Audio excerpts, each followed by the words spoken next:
My parents abandoned me at 16 to raise my half-sister, then showed up 7 years later demanding $40,000 for her college. So I did this at their door and they went silent. Alright, so I'm male, 23, have been raising my half-sister, female 12, since I was 16 after our parents abandoned us. Okay, so I don't even know where to start with this whole mess. Sorry in advance for the long post, but I'm honestly freaking out right now and just need to vent, get advice. So basically my life completely changed 7 years ago when I was only 16 and my mom, Jean, and stepdad, Dan, suddenly announced they needed to leave the state for better job opportunities or whatever. My half-sister Katie was only 5 at the time, and they promised they would send for both of us once they were settled. Yeah, right. Within like 2 to 3 weeks, their phone numbers were disconnected. They basically just vanished, left me alone with a 5-year-old. I was terrified. Like, what the actual hell am I supposed to do with a kindergartner? I was 16. I mean, I could barely take care of myself, let alone a little kid who kept asking when mommy was coming home. God, that was awful. Some background, I guess. My biological dad died when I was 8 in a workplace accident. We never really recovered from that, emotionally or money-wise. Mom remarried Dan when I was 10, and they had Katie pretty soon after. Dan was never super close to me, but things seemed okay-ish on the surface. Looking back, there were definitely signs of money problems. Lots of hushed arguments about bills, debt collectors calling, and my mom sometimes borrowing money from my part-time job savings. She once took my birthday money from my grandma that was supposed to be for a new gaming system to fix the car, but then showed up with new shoes the next day. Should have seen that as a red flag, I guess. Anyway, when they left, I had to drop out of high school and take full responsibility for Katie. My Aunt Terry helped me file for emergency guardianship, but couldn't take us in. She had her own mess, 3 kids in a tiny apartment and an unemployed husband who was between jobs for like the 3rd time that year. She did help with paperwork stuff though, which was something, I guess. That first year was honestly a blur. I was working at McDonald's, trying to figure out bills, helping Katie with kindergarten homework, and basically learning how to parent overnight. Katie's teachers gave me such weird looks at parent conferences. I always dressed up in my only nice clothes, khakis and a button-up shirt that was slightly too big, so they wouldn't think I was completely useless. I remember one teacher asking where Katie's mother was, and I just kind of froze up and mumbled something about her being away for work because I was too embarrassed to say she abandoned us. I remember when social services showed up after someone at Katie's school reported our situation. I was terrified they would take Katie away, so I cleaned our whole place and even borrowed a vacuum from our neighbor. The social worker was pretty skeptical of a 16-year-old guardian, but I showed her my documentation and Mom's last text. She checked our living conditions and talked to Katie alone. Katie told her I made great mac and cheese and that we watched movies together. The social worker agreed to let us stay together, but with monthly check-ins. I was so relieved I cried after she left. Over the years, I got my GED and worked my way up to assistant manager at Target. I take community college classes when I can afford it, 1 class per semester usually. Katie and I have our own little traditions now. Waffle Wednesdays, weekend movie nights, and summer picnics at the park. She's 12 now and doing amazing in school, straight A's last semester, and she's in some advanced program for math. I'm really proud of her. So here's where things get crazy. Last week, after 7 years of complete silence, my mom and Dan showed up at our apartment door. Just appeared. I was so shocked I couldn't even speak at first.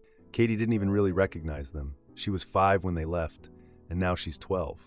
We had just gotten home from her soccer practice. Oh, by the way, she plays soccer now and is actually really good at it. And there they were, standing in the hallway.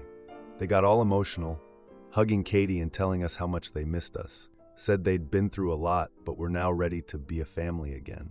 Katie was confused but polite. I was just in shock. Like, my brain couldn't process what was happening. Part of me wanted to hug my mom, and another part wanted to slam the door in their faces. But then, after barely an hour of awkward small talk, "How's school? You've gotten so tall," they dropped the real reason for their visit. They need $40,000 for Katie's college fund. Apparently, as her guardian, I should have been setting aside money for her education all these years. I was like, are you kidding me? I've been working my ass off just to keep us afloat, and you show up after 7 years demanding $40,000. I couldn't even believe what I was hearing. When I confronted them about this crazy request, They basically said, all parents find a way to save for college. I reminded them they hadn't sent a single dollar for Katie in 7 years, but Dan just said that was water under the bridge. When I pointed out they didn't seem concerned about my college, my mom said I was already established and didn't need help. I laughed because I'm taking one community college class a semester. Dan suggested I take out loans since it was my responsibility as Katie's guardian. They claimed they always planned to return, but I reminded them they never sent money, called on birthdays, or even contacted us at Christmas. My mom started crying and said I didn't understand what they'd been through. Meanwhile, I was thinking about all the nights I stayed up worrying about bills and buying Katie new shoes. I don't know what to do. I love Katie. She's basically my daughter now after raising her for 7 years. I'm worried about why my parents suddenly showed up and why they're so focused on money instead of actually reconnecting with the daughter they abandoned. Like, they barely asked her any questions about herself. They don't even know she plays soccer or that she's allergic to strawberries, which we found out when she was 7. Scary day at the ER, but that's another story. I have about $8,000 saved that I was hoping to use for my own education, but that's nowhere near what they're asking for. And honestly, the idea of giving them any money makes me feel sick. Katie and I struggled so much while they were gone. Last winter, our heat went out for 3 days and we had to stay with a coworker of mine because I couldn't afford the repair right away. Where were they then? How do I protect Katie and myself from whatever they're trying to pull? Are they legally able to demand money from me? Could they try to take Katie back? The thought of that makes me want to throw up. I know I'm not perfect, but I've done my best and Katie is happy and healthy and doing well in school. Edit. Wow, this blew up overnight. Thanks for all the support and advice. To answer some common questions. 1. Yes, I have legal guardianship papers. Aunt Terry helped me get emergency guardianship when they first left, and after a year of them being completely MIA, we got it made permanent. The judge was actually really nice about it all and said I was doing an admirable job, which meant a lot to me at the time. 2. No, they haven't contributed anything in 7 years. Not a birthday card, not a phone call, nothing. Katie cried on her 6th birthday when they didn't call. After that, I just told her they weren't able to contact us. Easier than explaining they just didn't care enough to try. 3. Several people asked about Katie's reaction. She's confused. She doesn't really remember them as parents. To her, I'm the one who's been there for everything. She asked me after they left, do I have to go with them? Which broke my heart. 4. For those suggesting I get a lawyer, I'm definitely looking into free legal consultations. Money is tight, but I'll find a way if needed. A friend of mine from community college said her mom's cousin is a lawyer who might talk to me for free. 5. And no, I never expected a thank you from them for raising Katie, but I definitely didn't expect them to show up demanding $40 either. I mean, what planet are they living on? Now for the first update. So a lot has happened since my last post, like a lot, and I'm honestly still trying to figure everything out. First, thank you all so much for the support and advice. I read every comment and spent like 2 whole nights going through everything. After reading all the comments suggesting I dig deeper, I finally called my Aunt Terry, who I haven't really talked to much lately because her life is still pretty chaotic, with her husband losing another job a few months back. I just wanted to see if she knew anything about why my parents suddenly reappeared after 7 years of absolute silence. And holy shit, you guys, she told me something that made everything click. Apparently, Dan's wealthy aunt passed away about 6 months ago and left Katie a substantial education trust fund worth approximately $200,000. Like $200,000. But the trust requires the legal guardian's approval for any disbursements, and the money can only be used for educational purposes. So they weren't coming to me for $40 for Katie's education. They were trying to get their hands on $200 that they can't access without me. It all makes sense now. I'm so angry. I can't even describe how mad I felt when I found out. They abandoned their daughter for 7 years, never sent a dime, never called on birthdays or Christmas, and now they show up demanding money from me while hiding the fact that Katie already has money set aside for college. This whole time I've been stressing about how I'd ever afford to help Katie with college. I can barely afford my own community college classes, and there was already money for her that they didn't even mention. I even found an old birthday card from Dan's aunt to Katie with a $50 check inside that my parents never gave her. It was stuffed in a box of papers they left behind. They were literally taking money meant for her even before they left. Things have gotten much worse since my last post. They've shown up at our apartment 3 more times this past week. During one visit, when I stupidly let them in, they brought Katie a brand new iPad. The first gift they've given her in 7 years is suddenly this expensive tablet. Katie was excited about it because, duh, what 12-year-old wouldn't be? But the whole thing made me really uncomfortable. It feels like they're trying to buy her loyalty or something. I feel so torn about everything. Part of me thinks maybe Katie should have some kind of relationship with her biological parents, if that's what she wants. But another part of me is terrified they're just going to disappoint her again, or are only here for the money. And I'd be lying if I said there wasn't a small part of me that had always hoped when they finally came back, they'd thank me for taking care of Katie all these years, maybe even apologize. Instead, they're treating me like I owe them something. The most recent confrontation was the worst. They showed up unannounced on Saturday morning. Thankfully, Katie was at a friend's house for a sleepover.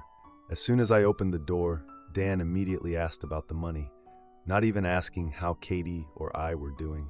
I told them I don't have $40,000 and never will on my salary.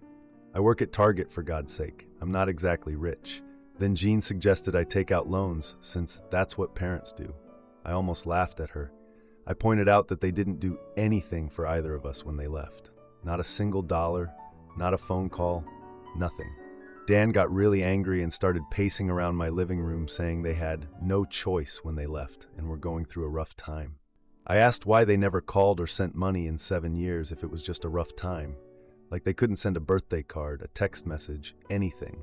Jean started crying, which she seems to do whenever she's confronted with facts, saying I was being mean and didn't understand what they went through. I wanted to scream. What they went through? What about what Katie went through? What about the nights she cried herself to sleep asking for her mom? What about when she had to make Mother's Day cards at school and didn't know who to make them for? Then Dan got aggressive and said they're Katie's real parents and could take her back if they wanted to. I was shaking. I was so angry. I asked if they knew anything about Katie's life now, her favorite subject in school, science, her best friend's name, Zoe, or her allergies, strawberries, which we found out about when she was 7. They went completely silent, and then Dan said I've turned her against them, as if they needed any help with that. They turned her against them when they abandoned her. I told them to leave and that any future contact should be through a lawyer. Dan warned that I would regret it before they finally left. I was so done, completely done. After they left, I immediately started taking steps to protect Katie and me. I consulted with a legal aid attorney, thanks to those who suggested this, who confirmed my guardianship is legally solid, given the abandonment and 7 years of established care. She said courts generally favor stability for the child, especially with documented abandonment like we have. I also contacted the trustee of Katie's education fund to alert them about the situation, and they confirmed that as her legal guardian, I have sole authority over educational disbursements from the trust. I did some serious social media stalking after that, thanks to the commenter who suggested this. Turns out my parents have been living just 3 hours away for at least the past 4 years. I found photos of vacations, restaurant outings, and even a post about buying a new car 2 years ago, all while never attempting to contact or support Katie. I downloaded and saved everything as evidence of their abandonment. And get this, I found a photo of them celebrating Katie's 10th birthday without her, with a caption about missing our little girl today. I almost threw my laptop across the room. You miss her so much you couldn't pick up a phone. They were 3 hours away. They could have visited any time. Katie has been so confused and emotional about their sudden reappearance. She barely remembers them at all and sees me as her parent, which, I basically am at this point. She overheard part of the last argument before I realized she had come home early from her friend's house. And later that night, she asked me if she would have to go live with those people.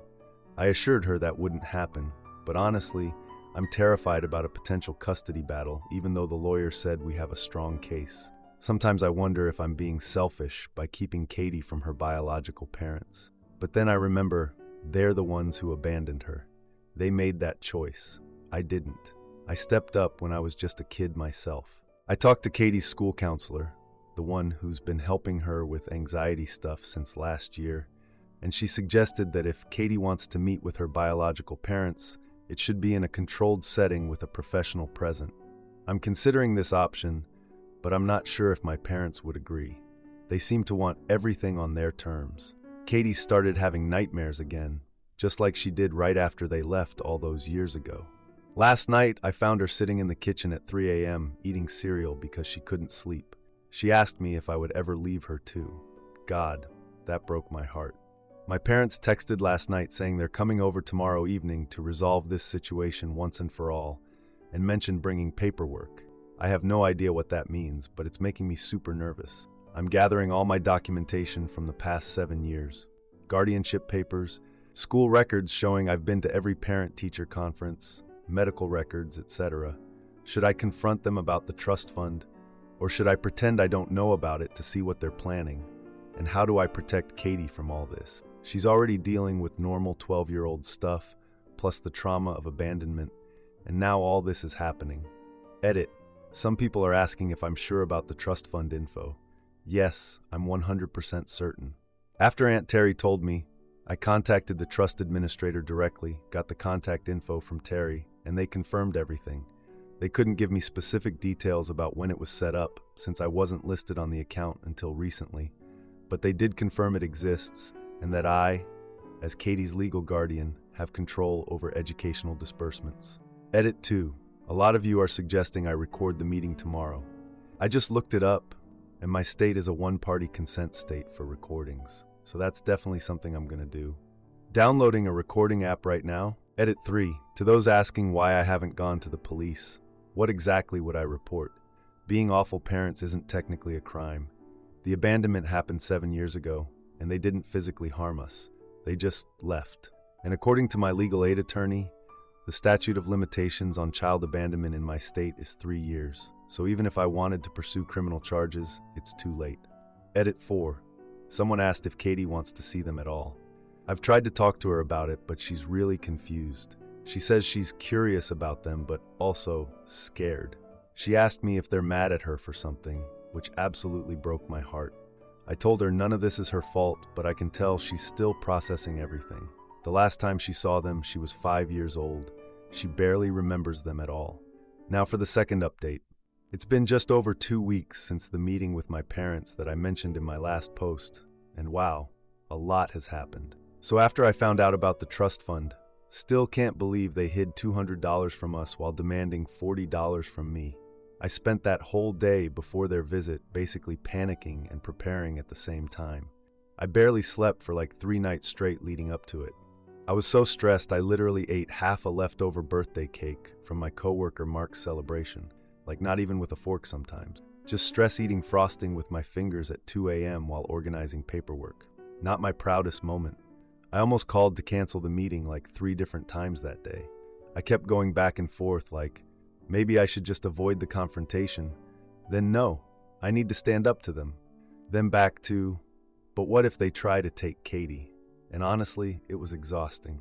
I must have picked up my phone to cancel at least 3 times, but somehow managed to stick with the plan.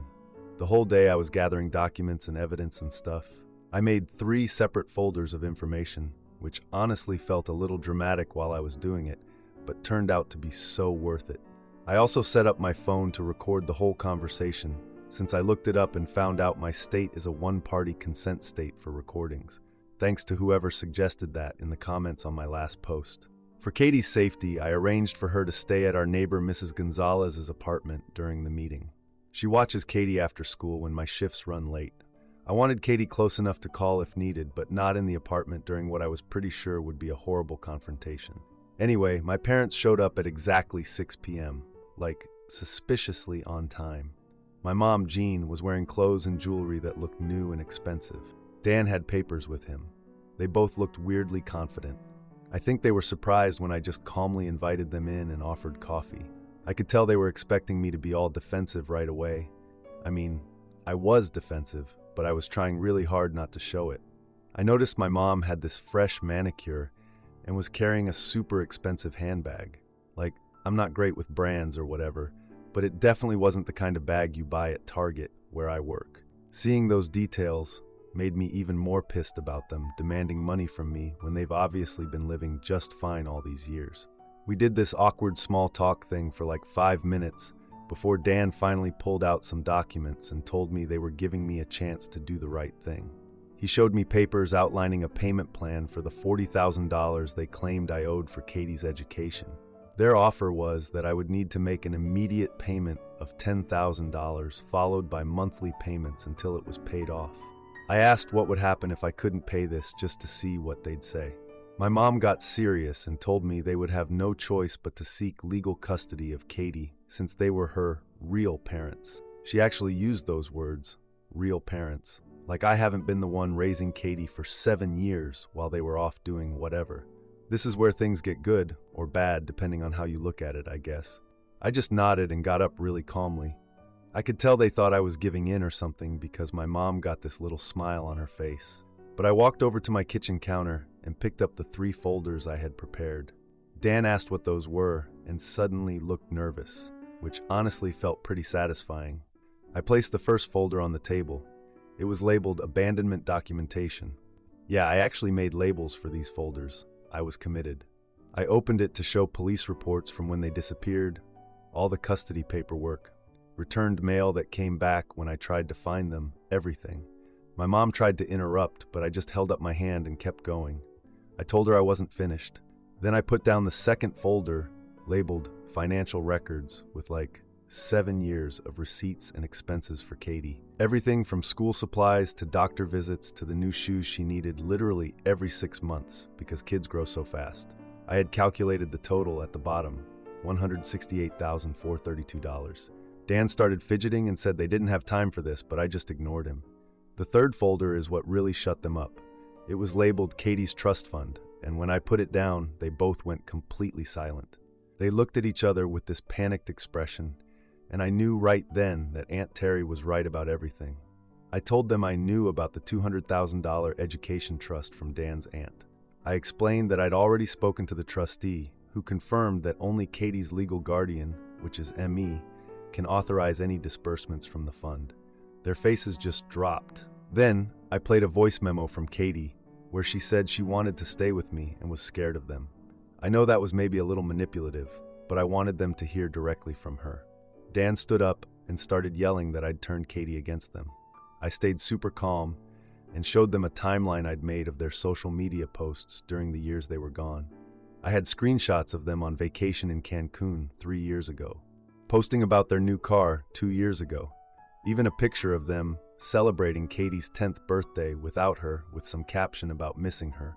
I pointed out that they were only 3 hours away for at least 4 years, according to their post locations. My mom started crying, saying they made mistakes, but deserved another chance. Dan switched to making threats about his connections and how he could make sure they got custody. I just stayed calm and reminded them that abandoning your kid for 7 years is pretty hard to explain to a judge, especially with all the evidence I had.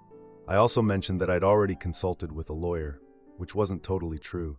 It was just that legal aid person, but they didn't need to know that.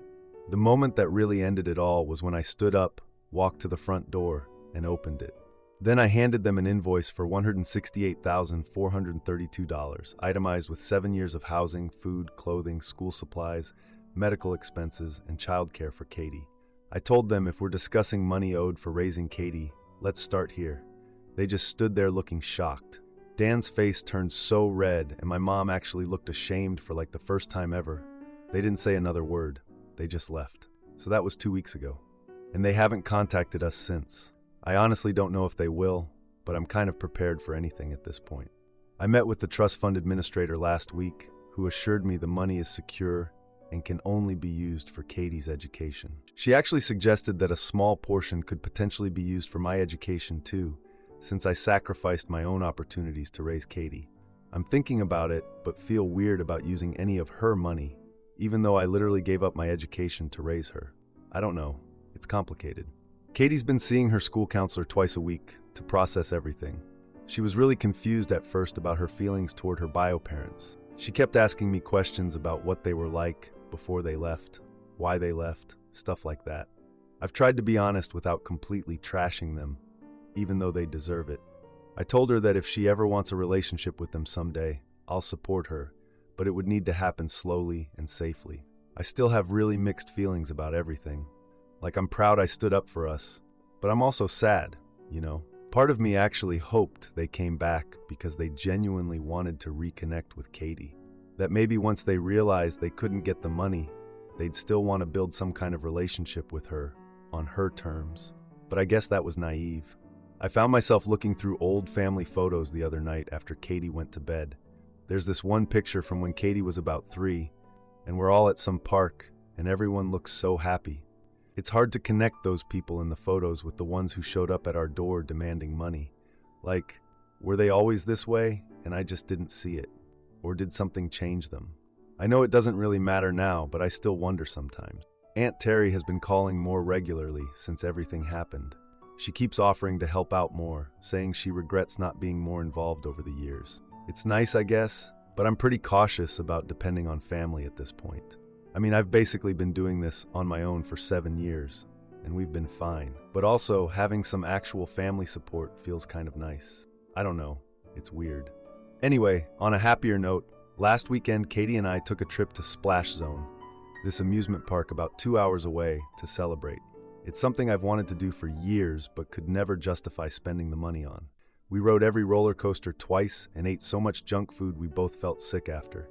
Katie said it was the best day ever, which made everything worth it. I want to thank everyone here for all the advice and support.